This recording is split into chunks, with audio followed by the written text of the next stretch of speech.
Shoot ako sa butas.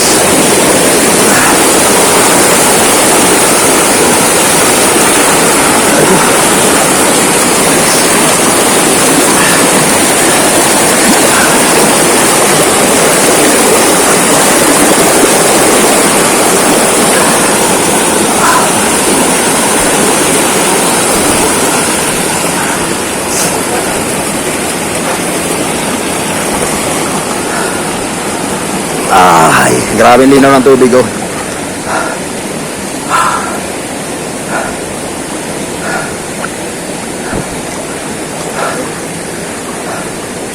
Taga saan yung mga yon? Yung nasa lubong natin? Santa Mesa daw sila eh. Taga Santa Mesa pa yung mga nasa lubong natin? Yung apat na nasa lubong namin kanina, taga Santa Mesa, Manila raw. Ano yun? Ito, parang ano, parang pulse ito, yung sama yung bato na to. Mabaybay yung tubig, eh. Patanan lahat, huwag na sigarilyo. Yan yung ano.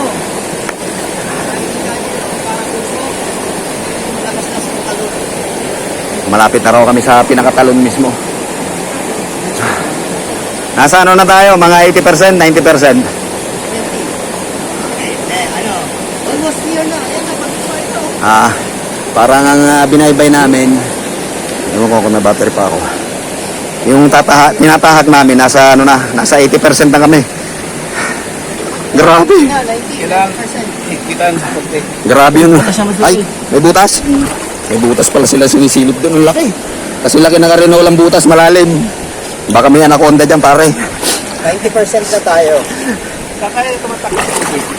Baka ano yan, kuweba ng hapon, pare. Yan ang daanan. Tulad sa ano, sa Indang.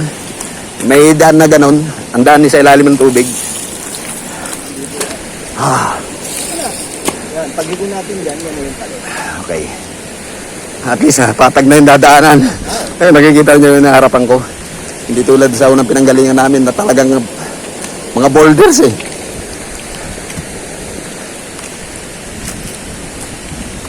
Medyo maganda na yung dadaanan namin ngayon. Malapit na rin kami sa target area.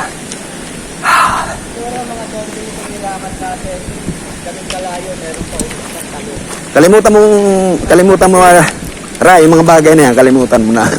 Pwede nang kalimutan yung mga pinagsasasabi mo. Dito na, okay na tayo. Okay na yung usapan na yun, hanggang dito lang. Mahirap na yun. Pang ano lang yun, 30 pababa. Hanggang pangarap na lang. Hanggang pangarap na lang yan. Eh, kapanyarihang nauubos ko na eh. Yung 100% no kapanyarihan ko, nagastos ko. May gitna yata 80 eh. Narating ko lang dito hanggang ikalimang talon. Pero yung ikapitong talon, hindi pa ako nakaak. Dala ako ng daldal. Tatawid na naman pala ulit kami ng ilog.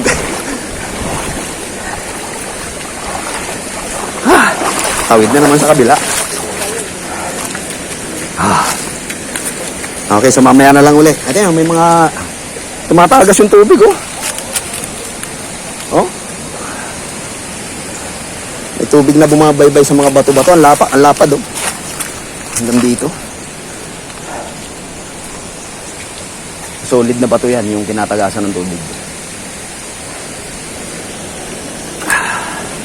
Okay, so mamaya na lang ulit. At medyo iniingatan ko nga yung battery. Okay, dito na kami sa area. Ito na yung talon. Napakalakas ang malagaslas, oh. Dito na kami sa target area. Ang lakas ng agos.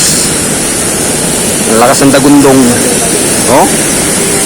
So yan ang talon na pupuntahan talaga namin.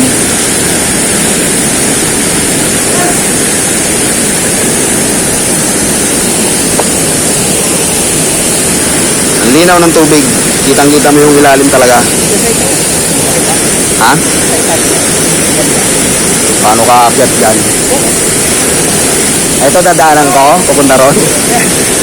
Dati may lubid dyan eh. Alam mo, Ray, sa lahat ng dictionary, may salit ng suko. Hindi ko nakakalimutan yun. Para ito makapunta sa kalbo sa taas. Ito dadaanan ko. Never in my life. Alam ko kung talo o panalo eh. Dali naman sumuko, talagang hindi na kaya eh. Kaya mo pa yan, matibay na eh. Ganda oh. Yeah! Iniipon ko pa yung nawalan ng kapanyarihan ko. Mamaya. yung tawag na amoy oil, magaling sa BPI. Maya ako lulusong. Medyo papahinga muna ako. Ang ganda talaga ng talon, no? Lakas, oh. Mamaya pupunta ako dun sa ilalim. Kitang-kita talaga yung ilalim ng mga kuha na mga bato. As in, crystal clear ng tubig. Kaya kayo na bahalang tumingin. Ayan, oh. Parang umuusok pa yung binabagsakan ng talon. Ang lakas ng lagas-las, eh, oh. Kaya lang, yung mga ganitong talon, hindi rin ako nagtitiwala. Kasi, hindi natin alam kung ano yung babagsak, eh. Baka pag tumapat ka ron, isang troso yung babagsak.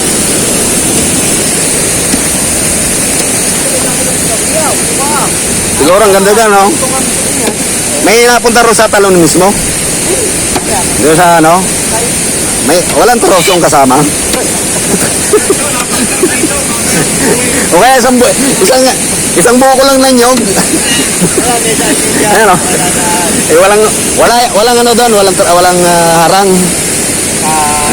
Oo. Kaya libre yung troso, yung buko. Free for sila. Free for all. Bago sila maglaglag ng kahoy, nasigaw sa kaslan. Pag may narinig kayo sumigaw ng woo! Sasabit kayo. Maririnig mo pa ba yan ang lakas ng ugong? Sigaw yan sila. Hindi natin dyan. Ha? Meron. Wala, hindi natin yan nakay mag-iwa pag nakapitado. Naglaban dyan. Sabi mo ba tayo yung bato? Ako nilakaroon din. Ako nilakaroon. Yung ganitong falls, masarap lang panoorin. Kasi hindi mo alam kung anong babagsak, eh. Masarap sana yung pupunta ka sa ilalim. Kaya lang iniisip ko, baka may kasamang babagsak na isang buko ng nyog. O kaya troso. Malakas ang agos, yun.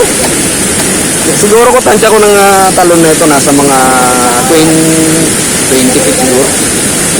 Ayan, nakikita nyo, maalimbo kayo. Okay, so mamaya na lang ulit. Naghahanda muna kami ng manginginahin daw dito. Magsimula na magluluto.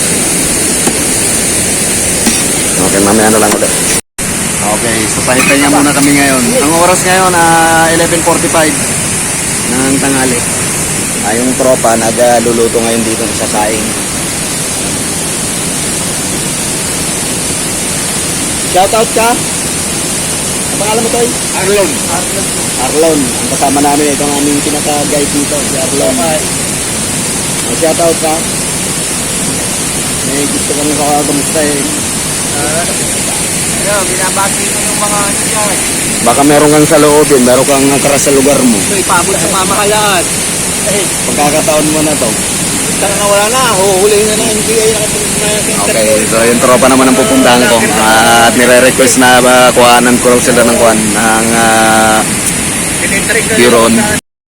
Okay, si parang Benjak na mimingwit dito. May nahuli na siya. Sana nahuli mo, pare? Hindi mo akalain. Meron pala mauhuli rito, eh. May silang nahuli doon. Kapit mo. Ito yung nahuli ni parang Benjak. Ayan. Ang pain lang namin na ginamit, ano lang, tinapay, ayun. Hindi mo akalain na may mga isda pa rito sa ganitong lugar. Oh. Naglalagay siya ng pain, may mingwit ulit. Kitang-kita daw niya, daming isda sa ilalim, eh. Hindi pa ako nalusong, papahimpangin pa ako. Ito naman ang may-ari ng sasakyan na pinunta namin, ginamit namin. May isa-shoutout ka, pagkakataon mo na to. Sabi mo, mahal, hindi ko masabing I love you ng personal, ngayon lang. Oh.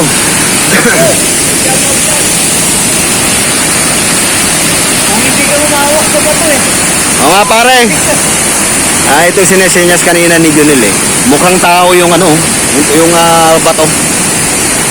Mayroong mata, may ilong, may bibig. Kasi dito daw sa lugar na to, hindi naman sa pagkukuha na, may nakuha raw rito na 4 na bara ng ginto.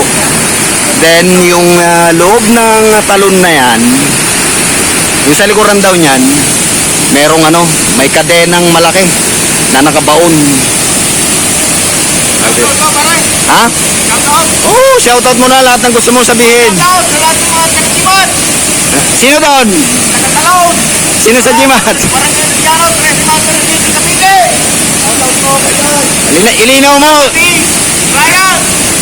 sir. Ryan Ruiz. Ryan Ruiz, ang aming kasama dito, nagkakalit po. Mga kabatch ko dyan sa GMAT, nandito ang mga teacher natin ngayon. Dinayo ako sa General Nakar Quezon. Sa kayong lahat, batch 98. Baka meron kang special someone na wala ka ba naaalala? Sabi na yun, kung sino ka, mahal kita. Alam mo ba? Yari ka. Ano, ikakat ko?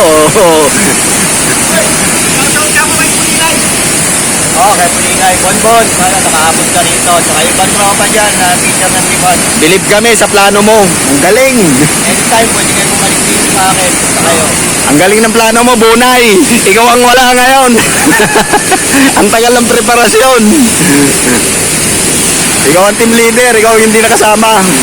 Okay, balik tayo. Yung talon daw na yan, yung gitna niyan, meron daw parang ano eh, parang butas. Tapos meron ding kuan na kadena daw ng malaki. Then sa lugar na to may nakuha raw na 4 na bara ng ginto.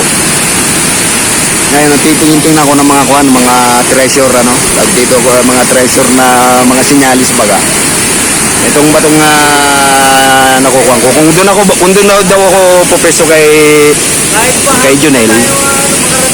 Mukha raw talagang tao. Pero dito na ninag ko na eh. Mukha siyang talagang tao. Itong bato na ito.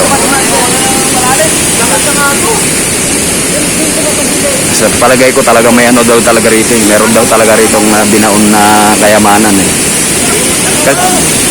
Pero ang nakuha, ilang piraso rin na bara ng ginto? 4 na bara? 4 na bara daw, human no? Hiwa-hiwalay. Hiwa-hiwalay o nasa isang butas lang. Nakuha ng hapon. Baka ano lang yun, tawag dito. Giveaway. Baka meron talagang kumbaga sa ano palaramdaan talaga. Diyan sa kapader ng umaabot na tubig, merong kadena daw. Yun, nakahuli na ng benchak. Oh, nakahuli na naman? Kala ko nakahuli na naman eh. Okay, maya lulusong na ako. Ayan, lumusong na si Raya, no? Sa bandaro, kitang-kita na Benjang yung mga isda eh. Okay, ako naman ang lulusong.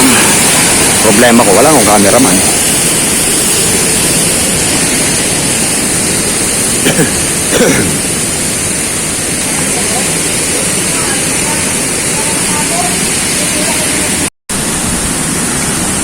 Okay, so eating time na kami.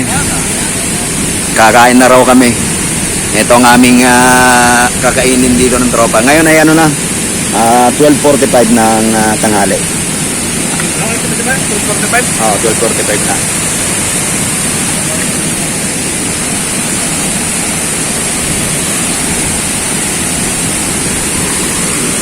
Ang ulam namin ngayon ay walang kamatayang sardinas. Yun.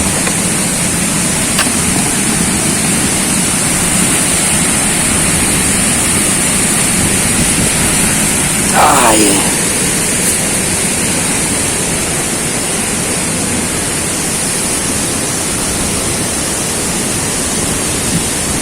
Hindi naman nalaki yung tubig dito, Ray. Halimbawa, umulan dun sa lugar na yon, walang ulong bahar rito. Baka biglang rumagasa ito eh. Baka maano tayo. Hanggang saan talaga inaabot ng tubig dito? Hanggang dito po, awari ko may matagal talaga kami namin. Hanggang dalawang buwan na ulan. Wala yung sila. kinilier ko lang kasi baka biglang magkaroon ng ulong bahar ito sa lugar na to eh. Kasi kanina, nung habang na kami masama yung panahon na ambon-ambon, ginausap ko yung talagang lokal dito.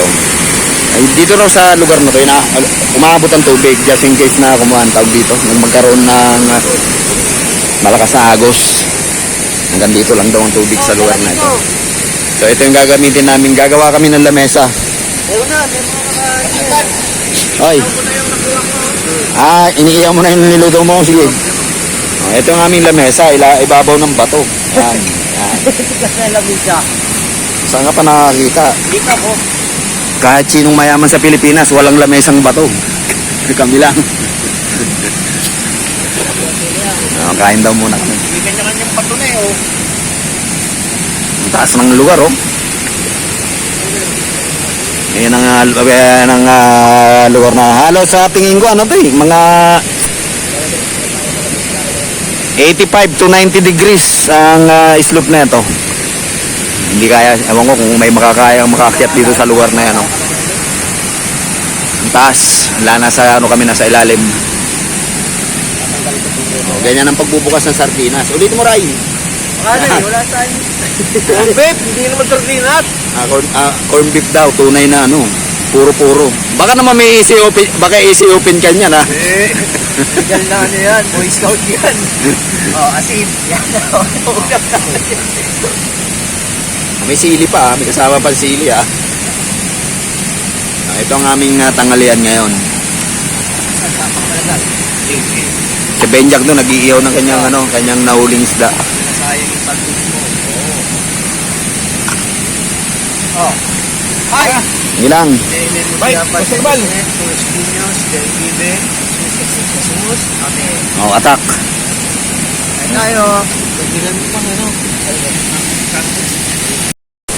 Manginginain muna kami. Ang ulam namin, sardinas at saka kwan. Saka corned beef. Tama mo naman yung sili. Meron daw sili.